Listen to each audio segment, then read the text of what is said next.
Olá pessoal, bom dia a todos, eu sou o professor André.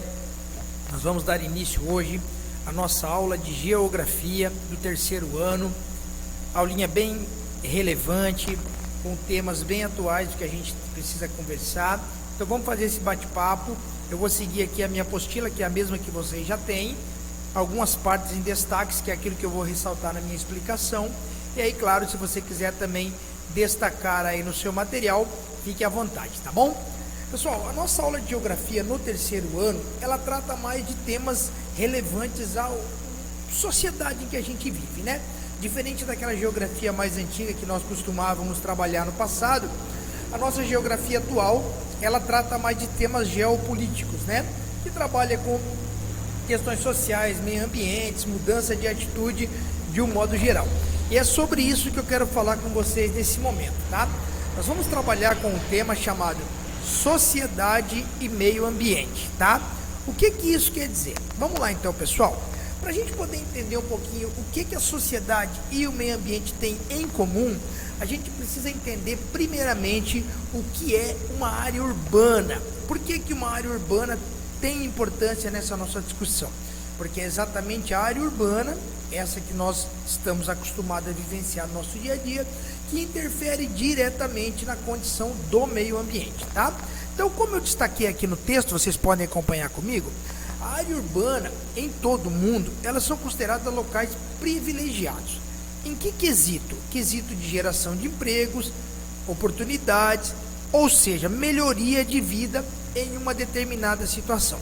Então, é muito comum que todos nós, seres humanos, depois de uma certa relevância, procuramos habitar áreas urbanas. Por quê? Porque na nossa visão, é na área urbana que nós vamos encontrar as nossas possíveis facilidades para uma qualidade de vida melhor, tá?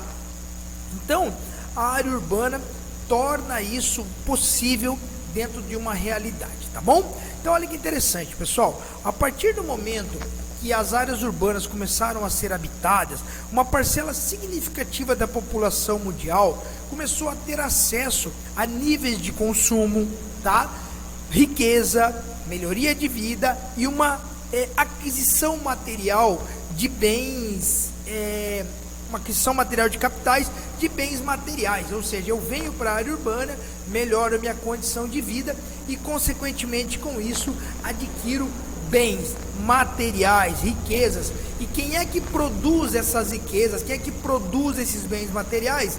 A atividade industrial, ou seja, a indústria fabrica aquilo que eu preciso comprar.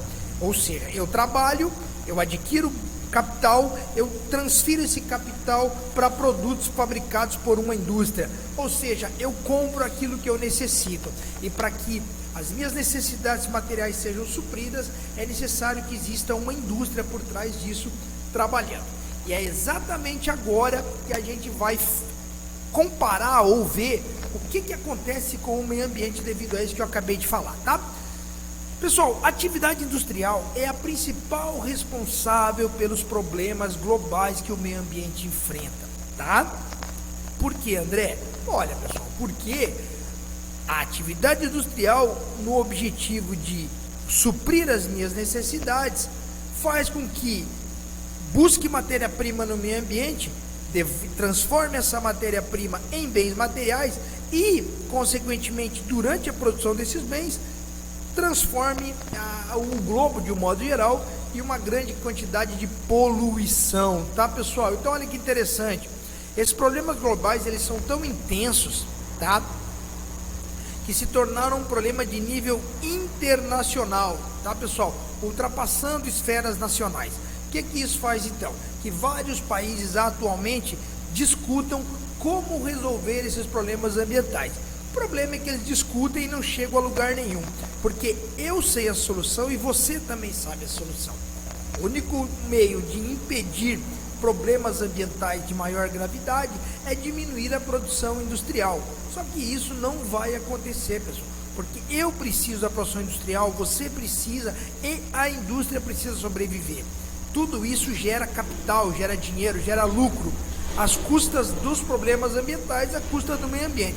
Para frear esses problemas, eu teria que diminuir, consequentemente, o meu lucro industrial. e a gente sabe que isso não será capaz de acontecer, tá? Mas os problemas ambientais estão aí. E entre eles, pessoal, eu vou destacar dois para vocês, tá? Nós vamos destacar primeiramente o problema ambiental conhecido como efeito estufa, que eu tenho certeza que vocês já ouviram falar. Muita gente diz que isso não é verdade, que isso é papo de ambientalista, que isso não acontece. Eu posso garantir a vocês, e vocês vão entender agora com essa explicação, que isso é uma realidade, pessoal. Nós temos que ter cuidado, sim. Então vamos ler aqui a definição e depois eu vou mostrar uma foto para vocês. Efeito estufa é um fenômeno natural, olha que interessante, ou seja, ele é benéfico, causado pela presença de gases na atmosfera, que automaticamente vão aquecer o planeta. O que isso quer dizer, pessoal? Que durante a formação do planeta, na nossa atmosfera, formaram-se gases, tá? Esses gases estão ali, são naturais, tá? Naturais, são oriundos da formação do planeta. Esses gases na atmosfera, sobretudo o gás carbônico, eles protegem a atmosfera. Você imagina uma redoma, daqui a pouco você vai visualizar, pois retém na Terra o calor das radiações infravermelhas emitidas pelo Sol. Ou seja, pessoal, o Sol manda seus raios infravermelhos, eles entram no planeta, olha que interessante, eles batem na superfície e retornam para o céu, tá? Para voltar. É como se fosse um efeito de, deixa eu ver se eu vou usar a palavra correta aqui, de ricochetear, de bater e voltar, um bate e volta. Então o raio ultravioleta entra, bate na superfície terrestre e retorna. Se não fossem esses gases naturais, o que iria acontecer? Esse raio iria embora, tá? Ele bateria aqui e voltaria. Consequentemente, nós não manteríamos o planeta aquecido. Sem esses gases, pessoal, tá? Nossa temperatura do planeta poderia chegar a 27 graus abaixo de zero. Nós teríamos um planeta congelado. O que acontece? O raio ultravioleta entra, bate na superfície e quando ele vai sair, ele é retido, olha que interessante, por esses gases naturais que estão na atmosfera, impedem que ele saia, tá? Que parte dele saia, podemos dizer assim. Parte vai embora e parte fica. Então isso mantém a temperatura do planeta, se fosse de forma natural, a 16 graus em média. Tá bom, pessoal? Olha que interessante. Então o efeito estufa ele é benéfico para o aquecimento gradual do planeta. Vou explicar novamente na foto, vocês vão visualizar. O raio ultravioleta entra, bate na superfície e retorna, tá bom? Ao retornar, parte dele é expelido para fora do planeta e parte fica retido nos gases da atmosfera, tornando o nosso planeta aquecido. Por isso temos formas de vida aqui, tá bom? Aí você vai falar para mim, porra, André, então o efeito estufa é bacana, por que todo mundo fala que ele faz mal? Aí é que está o problema, pessoal. Vamos descer aqui, ó. Olha o que acontece nas últimas décadas. Inúmeros gases produzidos por nós seres humanos são mandados para a atmosfera do planeta. O que isso acontece? Eles encontram aqueles gases naturais que lá estão e aumentam essa redoma. Conseguiram visualizar isso? Ou seja, quando o raio ultravioleta entra, bate na superfície e volta, aquela parte que deveria sair do planeta, ela não sai mais, ela fica aqui. Então o que acontece? O calor aumenta, a temperatura aumenta, tá, pessoal? Então essa camada isolante de gás, que não deveria existir, ela está sendo aumentada devido à ação humana, tá? Devido à poluição. Então o que acontece? Os raios ultravioletas não conseguem mais sair, eles entram com facilidade e ficam aqui, tá bom? E ficando aqui, provoca-se então o aquecimento global. Deixa eu mostrar essa foto para vocês. Deixa eu entrar aqui, peraí, cadê a foto? Aqui. Opa, não é aqui, deixa eu ver devagar, calma que eu vou achar aqui para vocês. Aqui, ó. Olha que interessante, pessoal, estão vendo aqui, ó? Acompanha comigo. O Sol entra, é refletido, bate e volta, tá? Então radiação vai embora. O problema é que com o aumento do CFC, desmatamento, queimadas, indústria jogando poluição no ar, essa camada que deveria segurar parte da radiação e expelir parte da radiação, não está mais acontecendo, ou seja, nós estamos ficando com toda a radiação do planeta aqui dentro, aumentando gradativamente a temperatura ambiente. Isso, consequência disso, nós vamos ter um aquecimento global. O que isso interfere na minha e na sua vida? A gente consegue observar no nosso dia a dia que a cada ano que passa, nós estamos tendo temperaturas mais altas no verão, entendeu? De descongelamento de geleiras, consequentemente aumento do fluxo de água no mar, entendeu? Então são consequências que nós não vamos de repente perceber ainda na minha geração, talvez nem na sua, talvez nem na próxima, mas para um futuro próximo, consequências virão desse aquecimento global, pessoal, tá?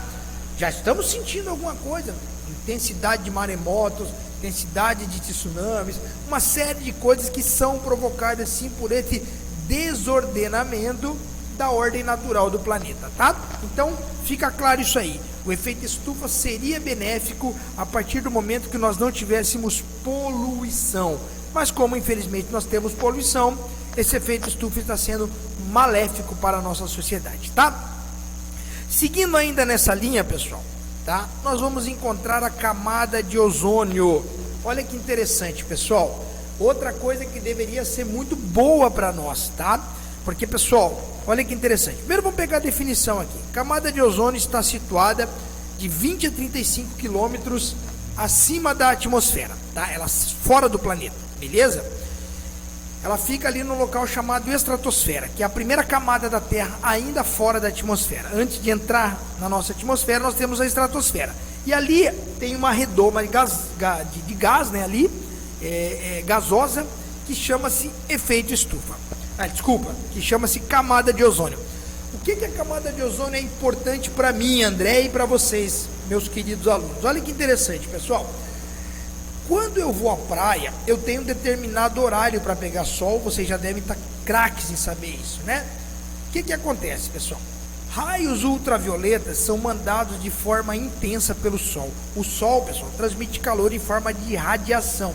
E a radiação, ela é maléfica, determinada radiação.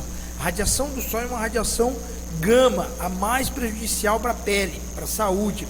Por isso que uma exposição direta ao sol, com o tempo, pode nos levar a câncer de pele. Então o que eu tenho que fazer? A camada de ozônio serve como um filtro para essa radiação, segurando parte dessa radiação, mandando uma radiação de menor intensidade para o planeta. Consequentemente, quando eu pego o sol, se essa camada de ozônio está em dia, esse sol não vai me afetar de forma tão prejudicial. O problema é que a ação humana, ou seja, nós novamente, tá, estamos destruindo a camada de ozônio, exatamente pela poluição, por tudo aquilo que eu falei anteriormente. O fato desse aumento gasoso na atmosfera faz com que parte desses gases que também escapam da atmosfera abram um buraco na camada de ozônio. E locais do planeta aonde essa camada de ozônio tem um buraco, a radiação solar entra sem filtro, ela entra diretamente no planeta. E aí, pessoal, ela vai atingir a mim, a você e a quem estiver no seu caminho. Recebendo essa radiação direta do Sol, eu vou estar exposto a uma radiação gama de alta intensidade. Consequentemente, eu vou ter problema de pele e até pessoas que vão ter problema de câncer de pele, vindo a ter problemas futuros com isso. Portanto, pessoal, para impedir a destruição da camada de ozônio, temos que diminuir o uso de alguns componentes, tá? Olha que interessante isso aqui, pessoal. O principal destruidor da camada de ozônio é o clorofluorcarboneto, ou CFC na sua sigla, tá? Ele é composto por carbono, flúor e cloro. Esses caras são prejudiciais à camada de ozônio. Aí você fala assim, só a gente não usa isso aí então. Ótimo. O problema é que todos aqueles aerosóis que nós costumamos usar é rico em CFC. Produção de geladeira, refrigerador, objetos de plástico, solventes, tudo aquilo que é fabricado na indústria contém na sua matéria-prima cloro, flúor e carbono, entendeu? Consequentemente CFC. E aí quando o cara produz lá e sai no chaminé da indústria aquele monte de fumaça para a atmosfera, leva junto uma carrada de CFC que vai afetar diretamente a camada de ozônio, tá? Pessoal, novamente vou dizer, não é algo para agora, nem para minha, nem para tua, nem para talvez os nossos filhos, mas para um futuro sim, talvez não tão distante assim. Os problemas graves que o planeta vai enfrentar estão relacionados a isso que eu acabei de dizer a vocês. E como que eu aqui em Itajaí posso ajudar? Talvez diminuindo o uso ali de aerosóis, tentando diminuir a produção de lixo dentro da minha própria residência, para que de forma pequena a gente possa dar a nossa contribuição para resolver o problema do planeta, tá, pessoal? Então essa é a camada de ozônio, tá? Outro problema ambiental que se é colocado como problema ambiental, mas que na verdade não é um problema, é a energia nuclear. Todos nós aqui já tivemos contato ou já lemos algo relacionado à energia nuclear, né? Já vemos aí o Simpson lá, o Homer Simpson, que trabalha numa usina nuclear. Então a energia nuclear, pessoal, primeiro vamos entender o que ela é para eu explicar para vocês depois. Olha que interessante, é uma energia nuclear produzida em usinas, que ela é contida a partir do quê? De explosões ocorrentes dentro do núcleo de um átomo, tá? Vocês já aprenderam isso em algum momento da vida de vocês, que o átomo é composto por prótons e nêutrons dentro do seu núcleo e elétrons fora. Então, dentro do núcleo, esses prótons e nêutrons são bombardeados, reagem e liberam energia. Essa energia recebe o nome de energia nuclear, tá bom? Essa energia libera calor e radiação. Até aí ela é bacana, tá? Olha que interessante, pessoal. Até 1945, as pessoas não entendiam muito o que era radiação, o que era energia nuclear. O primeiro contato, por que ela nos causa medo? Porque o primeiro contato que nós tivemos com energia nuclear foi exatamente em Hiroshima e Nagasaki, quando os americanos lançaram a bomba atômica sobre o Japão. A partir daquele momento que a bomba atômica foi lançada, houve aquela visão, que tem até o desenho na apostila aí, mas que a gente já viu, né, imagens daquele cogumelo se formando com a explosão, nos remeteu ao fato de que a energia nuclear era maléfica, de que era perigosa, e de fato é, se mal utilizada, né? Naquele momento, a barbárie cometida pelos americanos frente aos japoneses tornou a energia nuclear algo assustador, tá, pessoal? Mas, a partir daí, começou-se também parte da sociedade a tentar estudar e a verificar até que ponto a energia nuclear poderia ser benéfica para a sociedade, tá? Olha que interessante, pessoal. Como eu acabei de dizer, energia nuclear não é vilã, tá? Ela pode trazer muitos benefícios. Ela é usada na medicina, na indústria, na pecuária, e ela é uma energia limpa, ou seja, não polui, pessoal. Então, se nós tivermos políticas públicas para trabalhar com energia nuclear, nós podemos diminuir a condição de poluição do meio ambiente por essa energia ser limpa. O problema é que ela é cara, né? Esse é o problema. Quando é que a energia nuclear se torna prejudicial, então, André? Somente em casos ou de momentos como o da bomba atômica ou acidentes, pessoal. Porque um acidente nuclear, tá, pode sim devastar uma região. Existe um acidente muito famoso na Rússia, que foi Chernobyl, na década de 80. Talvez os mais jovens não vivenciaram isso, mas se vocês procurarem vão encontrar matéria sobre isso. Tem até uma série no Netflix que conta a história de Chernobyl. Até hoje não se consegue chegar próximo daquela usina, porque a radiação ainda é intensa no local, ela não é habitada, não nasce nada, ela é horrível. Então procurem para se informar um pouquinho sobre Chernobyl. No Brasil também tivemos acidentes nucleares, tivemos um acidente com Césio, em Brasília, que devastou um bairro lá, uma região. Mas a partir do momento que não se tem esses acidentes, pessoal, a energia nuclear ela é benéfica e limpa, como eu falei, tá? Os maiores consumidores ou produtores nucleares do mundo são Estados Unidos e Rússia, mas todos os países do mundo hoje, pessoal, trabalham com energia nuclear, incluindo o Brasil, tá? Nós temos 3 usinas, uma inativa, então praticamente 2, em Angra dos Reis, no Rio de Janeiro, que geram hoje 2,5% de energia para o Brasil. Muito pouco ainda, sendo que nós poderíamos explorar um pouco mais a energia nuclear mas como eu disse anteriormente, o custo é muito elevado, então por enquanto não se tem interesse nisso, tá pessoal? Então, temos que mudar a nossa visão em relação à energia nuclear, transformando ela em algo benéfico, tá? Claro que com muito mais cuidado, porque em caso de acidente, aí sim ela pode causar um transtorno maior. E para terminar hoje com vocês, eu quero falar desse cara aqui, pessoal. Nanotecnologia. Aí você fala para mim, nunca ouvi falar. Talvez nunca tenha ouvido falar, mas aí na sua casa você tem sim um objeto da nanotecnologia. Vamos entender o que é isso aí, pessoal? Nanotecnologia é a capacidade de criar coisas a partir do menor, utilizando ferramentas que já são desenvolvidas hoje, para colocar cada átomo e cada molécula em um lugarzinho desejado. Não estamos entendendo, André. Vamos explicar melhor, vamos lá. Olha que interessante, pessoal. A nanotecnologia, ela é tão importante no mundo atual, que algumas pessoas já dizem, alguns cientistas já tentam colocar a nanotecnologia como a terceira ou a quarta revolução industrial, uma mudança de atitude no momento industrial. Mas o que é a nanotecnologia? Pessoal, você tem na sua casa um cartão de memória, por exemplo. Quase todos nós conhecemos um cartão de memória. Compramos lá o nosso telefone, queremos aumentar a capacidade, botamos um cartãozinho de memória ali para aumentar a memória. O cartão de memória é um exemplo de nanotecnologia. É um dispositivo pequeno, leve, praticamente imperceptível, fácil até de perder, e que dependendo da sua capacidade, cabe ali dentro muitos e muitos dados. Então isso é a tecnologia, a nanotecnologia. Eu produzo algo de pequeno tamanho, mas com uma capacidade intensa de armazenamento de dados. E é exatamente isso que os cientistas defensores da nanotecnologia querem para o futuro, cada vez mais diminuir os dispositivos e aumentar a sua capacidade de armazenamento, tá pessoal? Para ter uma ideia do que é nanotecnologia, ela é usada a partir do nanômetro. O que é o nanômetro? O nanômetro, na verdade, não é um dispositivo, não é algo que eu conheça, é uma unidade de medida, assim como é o metro, o centímetro, o quilômetro, enfim. O metro é sempre a base para eu estudar as outras unidades de medida. No caso, em relação ao metro, o nanômetro, pessoal, é 1/bilionésimo de metro. Ou seja, ele é imperceptível a olho nu.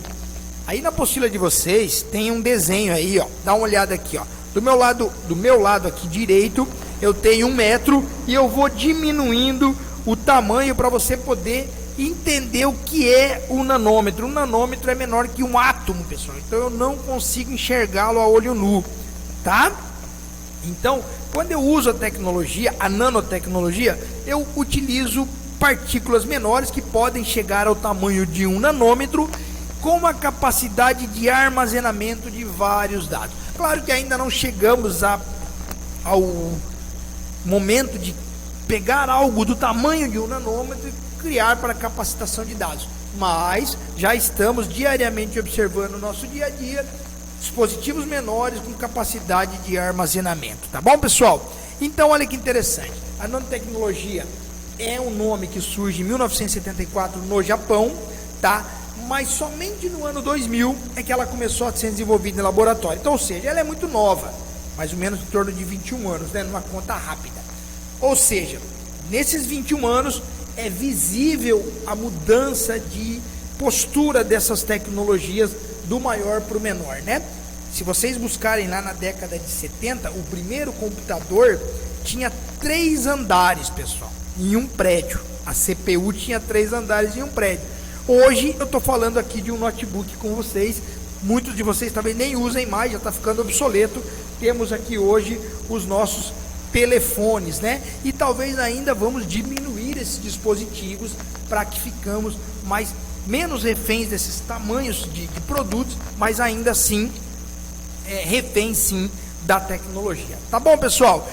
Essa é a nossa matéria de hoje. Espero que tenha sido agradável o vídeo e na semana que vem eu retorno com uma nova aula para vocês, tá bom? Muito obrigado e até a próxima aula.